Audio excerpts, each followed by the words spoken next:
वहाँ से आपका फ़ैट जो है वो बर्न होना शुरू होता है। बट अब आज की नई एक टेक्निक है जो मैं आपको यहाँ पर बताऊँगी, जो कि डॉक्टर हम्माद अशरफ साहब हैं, गैस्ट्रोएंट्रोलॉजिस्ट हैं, हमारे सेट पे पहली मरतबा आए हैं और ये आज हमें एक नई टेक्निक बताएंगे कि मैदे का ऑपरेशन और उसको काटे बगैर, एक सर्जरी किए बगैर जो है एक तरीके से उसको जो है छोटा किया जा सकता है। तो अस्सलाम वालेकुम। वालेकुम अस्सलाम, thank you for inviting me. देखें, नई बात हो, नई टेक्नोलॉजी हो, नई टेक्निक हो, उसके बारे में जानना, इन्फॉर्मेशन हासिल करना तो मुझे लगता है हम सबका राइट है। तो इसलिए आज आपको मदू किया है। तो सबसे पहले तो मुझे यही बताइएगा कि मोटापा कम करने के लिए जो सर्जरी है, ये उसमें कौन से तरीके राइज हैं, बेस्ट है, बेहतर है? Thank you. जो सर्जरी है इसको हम कन्वेंशनल सर्जरी कहते हैं। इसमें जो मेन प्रोसीजर्स हैं वो दो तरह के हैं। जो मोस्ट कॉमनली परफॉर्म्ड प्रोसीजर है उसको स्लीव कहते हैं। उसका आपने अभी जिक्र किया है कि मोस्ट ऑफ द टाइम्स 3 सुराखों के ज़रिए पेट में 3 छोटे कट लगा के तो सर्जन या 4 सर्जन आपका मैदा तकरीबन कोई 80% मैदा काट देते हैं और जहाँ से काटा है वहाँ से बाहर से सी के तो बाकी मैदा फेंक देते हैं। तो पूरा मैदा ही मतलब आधा या जो भी 70-80% वो कट जाता है। उसको सर्जिकल स्लीव भी कहते हैं, वर्टिकल स्लीव भी कहते हैं, लेप्रोस्कोपिक स्लीव भी कहते हैं। ठीक। दूसरा जो कॉमनली परफॉर्म, जो relatively less commonly perform procedure है, उसका नाम है गैस्ट्रिक बाईपास। उसके अंदर मुख्तलिफ़ किस्म की तरह के बाईपास होते हैं। उसमें यह किया जाता है कि मैदे का एक छोटा सा पाउच बनाया जाता है और उस पाउच को छोटी आंत के साथ डायरेक्ट कनेक्ट कर दिया जाता है। ये थोड़ा सा ज़्यादा लंबा और पेचीदा प्रोसीजर है, लेकिन इसके रिज़ल्ट थोड़े ज़्यादा होते हैं।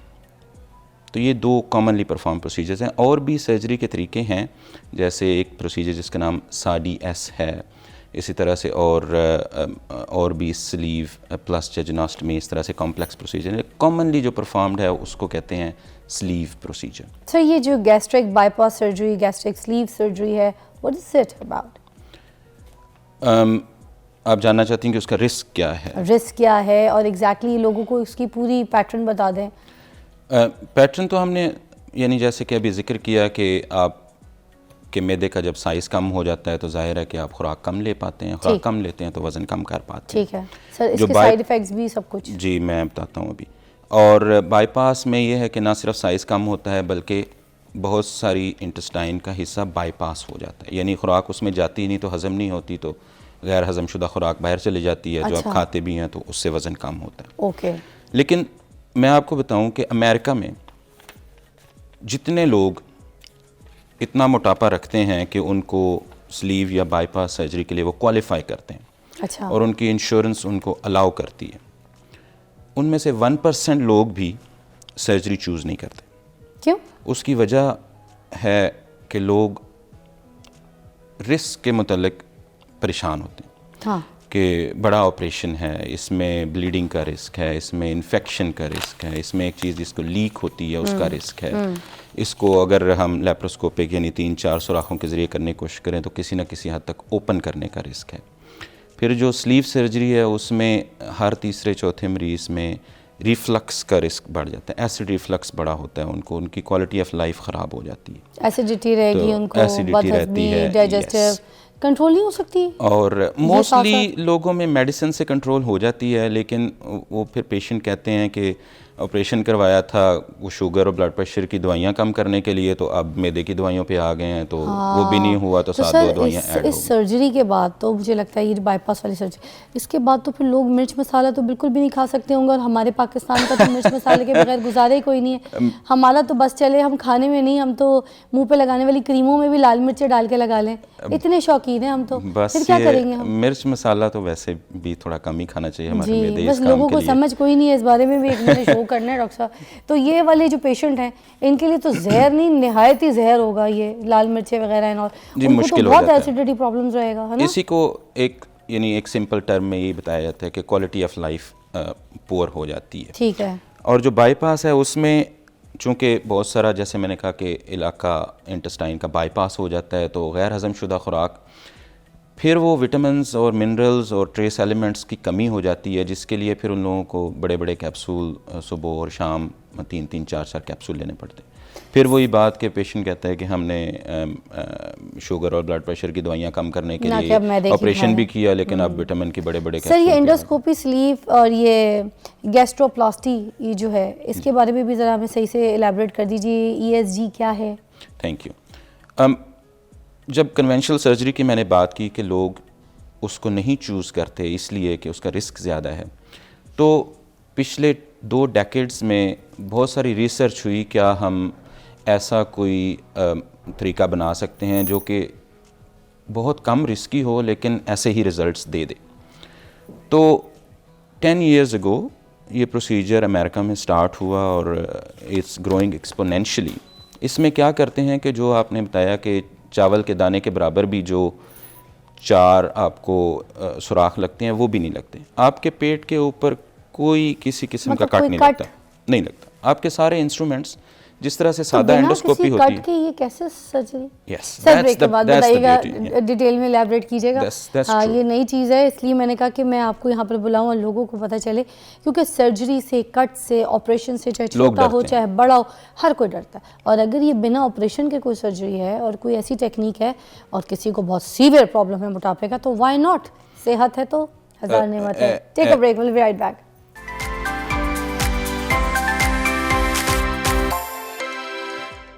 अच्छा, अब ये एक ऐसी सर्जरी है जिसके बारे में डॉक्टर साहब हमें बताएं, डॉक्टर हमाद, कि ये ना तो चावल के दाने के बराबर कोई कट लगेगा, ना कोई ऐसी सर्जरी, छोटा ऑपरेशन बड़ा ऑपरेशन कुछ नहीं, मगर आप जो है ना अपना मैदा छोटा करके दुबले हो सकते हैं। अब ये कैसे मुमकिन है जब कोई कट ही नहीं लग रहा? एलैबोरेट। Thank you. इसमें जो जितने भी प्रोसीजर हैं वेट लॉस के, उसमें से जो लेटेस्ट है वो ये है। अच्छा, ये कब इंट्रोड्यूस करवाई गई? तो ये तकरीबन 10 साल पहले शुरू हुआ।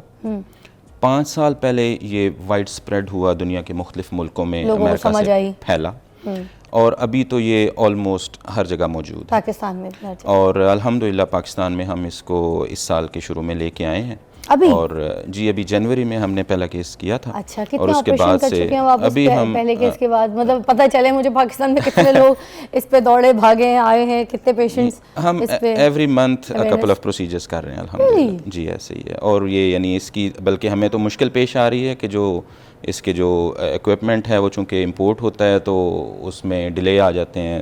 लोगों ने बाहर से आके बाज़ औक़ात प्रोसीजर करवाना होता है, उनके पास छुट्टी थोड़ी होती है, या लोगों ने इस पर्टिकुलर टाइम पीरियड में जब उनके बच्चों का ऑफ है या ऐसे उस टाइम प्रोसीजर करवाना है, तो हमें वो उसमें बाज़ औक़ात अब आप ये एलैबोरेट ज़रूर करें कैसे बिना कट के ऑपरेशन और मैदा छोटा हो रहा है? Thank you.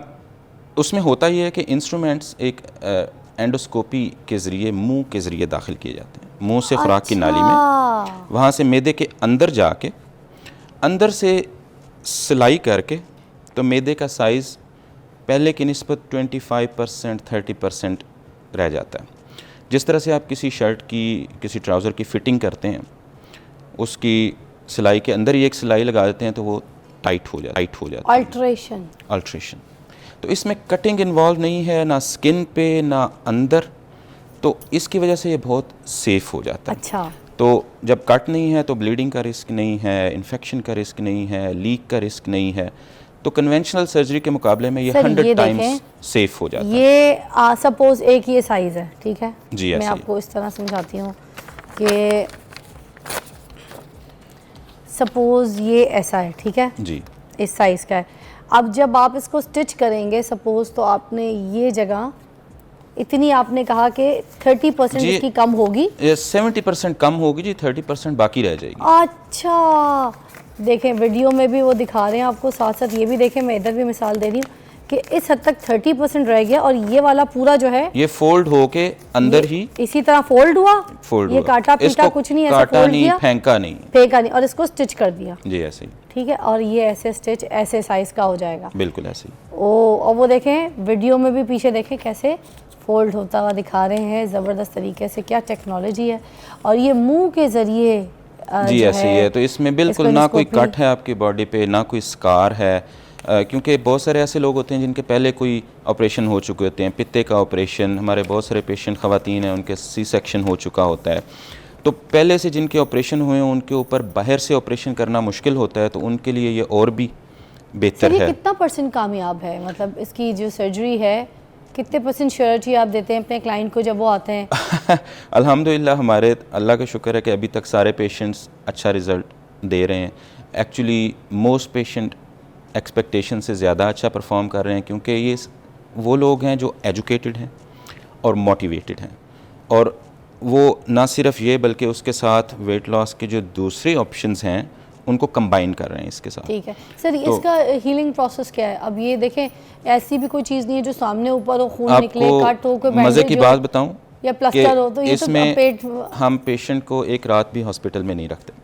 मुझे तो लगता है आप उसी करके दिन कहते होंगे अभी चले जाओ। जी, ये तो जो सीन है 4 से 6 घंटे की ऑब्जर्वेशन हम एहतियातन रखते हैं। अच्छा, और उसके बाद हम सिर्फ इसलिए कि एक नया प्रोसीजर हुआ है, मैदे के अंदर कुछ तब्दीलियां हुई हैं, तो बाज़ अच्छा। औक़ात कुछ थोड़ी बहुत नौसिया या वॉमिटिंग, एक नई चेंज के साथ बॉडी एडजस्ट हो तो रही होती खाने है। पीने की उनको परहेज क्या देते हैं फिर आप? कितने टाइम तक क्या बंदा क्या नहीं खाता, क्या सिर्फ खा लेता है? 1 महीना हम थोड़ी सी डाइट को आल्टर करते हैं, इसलिए कि जो स्टिचेस लगाए हैं वो ज़रा अपनी जगह पे सही तरह हील हो जाए, बैठ पक्के हो जाएं। ठीक है, बिल्कुल ऐसे ही है। तो अच्छा। 1 महीने में पहले जो 2 हफ्ते हैं उसमें हम लिक्विड डाइट, तो हमारी डाइटिशियन उनको पेशेंट को एक्सप्लेन कर देती हैं Liquid lots diet of options liquid diet okay, की।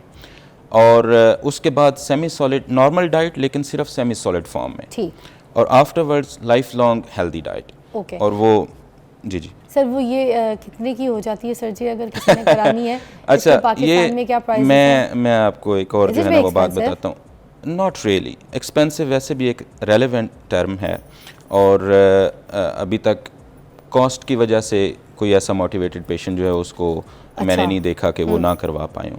और इसकी कॉस्ट ओवरऑल जो सर्जरी है उसके साथ कंपेरेबल है। नई टेक्निक और सर सर्जरी के इम्पोर्टेड पैसे बता दें, जी सर्जरी के पैसे बता दें फिर आगे पैसे चलते हैं। बता दें। इट डिपेंड्स बेसिकली कि उसमें हाँ। स्टिच कितने लगते हैं, बिकॉज अच्छा। मेन खर्चा वही है जो कितने कितने वैसे स्टिच कितने है। स्टिचेस की आप 4 से 6 धागे लगते 4 हैं। से 6 आप 4 का भी बता patient। दें, 6 का भी बता दें। तो 4 वाला जो है वो तकरीबन 9 से 10 लाख तक है। और जी बिल्कुल। और डॉक्टर आप ये तो- कह रहे थे कि महंगी नहीं है? बिल्कुल भी नहीं। अगर मैं आपको इसकी जो यानी इसको कहते हैं कॉस्ट सर इफेक्टिवनेस मैंने तो एनालिसिस, ऐसे चक्कर पे आ गए। अच्छा, और वो जो 8 वाले स्टिचेस हैं वो कितने की हो जाएगी? 8 तो यूजुअली होते हैं, कभी रीइंफोर्समेंट या कोई टूट जाए खुदा न खास्ता ऐसे, तो यूजुअली 6 स्टिचेस में तो वो तकरीबन 12 तक जो है ना वो उसकी कॉस्ट चली जाती है। और ये आपको फ्रैंकली बताऊं, दुनिया में सबसे कम प्राइस ये है, और उसकी वजह ये है कि हम इसके अंदर अपनी कोई फ़ीस नहीं ले रहे, और वो इसलिए कि हम यानी इस पैशन के साथ कि ये वो टेक्निक, वो चीज़ जो अमेरिका में या इंग्लैंड में मेरे पेशेंट्स को अवेलेबल है, वो पाकिस्तान में क्यों ना अवेलेबल हो। ये हम बात सब चीज़ तो अपनी टेक्नोलॉजी, काम, सब कुछ एक नई चीज़ है जो बताइए, मुतारिफ भी करवाइए और लोग काम भी आपसे ले रहे होंगे। मगर एक जो मुझे बहुत अफसोस होता है, मुझे सबसे ज़्यादा ये टेंशन होती है कि ठीक है जो साहिब हैसियत लोग हैं उनके लिए तो शो मैं करती हूँ, मगर जो मेरी वो बहनें भाई वो लोग हैं ना जो बड़े मज़दूर तबके के हैं, काम करें, जिनकी अम्मियाँ अब्बू या घर में किसी बड़ी बहन जिसकी शादी नहीं हो रही, वो मोटापे का शिकार है, और कुछ लोग तो डिप्रेशन का शिकार भी हो गए सिर्फ अपने मोटापे की वजह से, और बाकी भी उनके ऑर्गन्स जो हैं वो डैमेज हो रहे हैं just because of the fats and मोटापा। तो ये तो मैं उनके लिए शो करती हूँ, और उनके हिसाब से मुझे लगता है कि मुमकिन नहीं नामुमकिन है अफोर्ड करना, बिकॉज इट्स वेरी एक्सपेंसिव कि मिडिल क्लास मीडियोकर जो है वो तो ये अफोर्ड नहीं कर सकेगा। नई चीज़ क्योंकि आती देखिए है ना, दुनिया भर में अगर देखा जाए तो जो हमारी मिडिल क्लास है उसी से हमारा मुल्क आगे जाता है। ठीक है, हमारा मुल्क जो परवान चढ़ता है आगे जाता है वो हमारे मिडिल क्लास की वजह से ही देखा जाता है। तो करेंसी भी चीज़ें ये सब कुछ जो ऊपर नीचे होती है मिडिल क्लास की वजह से होती है। जब हमारा मिडिल क्लास के पास इतना पैसा नहीं होगा और ये अफोर्ड नहीं कर सकते, उनके पास घर चलाने के पैसे नहीं, आजकल तो ऐसे हालात हैं, तो ये तो उनके लिए बहुत मुश्किल है। हमारे तो बस आई में होप हो कि ये तो सस्ती हम हो जाए किसी तरह, तो जी, फिर जी, तो मैं एवरीबॉडी कैन ट्राई दिस। मैं बिल्कुल आपको यानी जब भी कोई नई चीज़ आती है तो जिस कंपनी की ये यानी वो एक ही वाहिद कंपनी है दुनिया में जिनकी ये प्रोडक्ट है वो उसको अपने टर्म्स के ऊपर सेल करते हैं, और अमेरिका और यूके में same procedure equally qualified consultant के साथ और प्रॉबली इतने अच्छे यो समझ लें कि प्राइवेट सर्विस के बगैर इससे 3 से 4 गुना महंगा है। और उन्होंने जिस कॉस्ट पे हमें सेल करनी हो, हम डायरेक्ट वो कॉस्ट पेशेंट को सही गवर्नमेंट लेवल पे नहीं हो रही ना अभी किसी अभी तो अस्पताल में। बहुत नई है, अभी तो यानी पूरे कंट्री में बाकी लोग मेरे कलीग्स सीख रहे हैं, लेकिन जो इसको एज ए सर्विस प्रोवाइड करने का है वो अभी अल्हम्दुलिल्लाह इट्स ओनली मी। लेकिन जब भी मास प्रोडक्शन होगी किसी चीज़ की तो ऑटोमेटिकली कॉस्ट कम हो जाती है। हम किसी भी चीज़ की एग्जांपल ले लें, किसी भी प्रोडक्ट की एग्जांपल ले लें, जब वो पहले इंट्रोड्यूस होती है तो ऑफ कोर्स तो उसका महंगी जो होती है, है बाद में मार्केट में मुतारिफ होने के बाद। Thank you so much.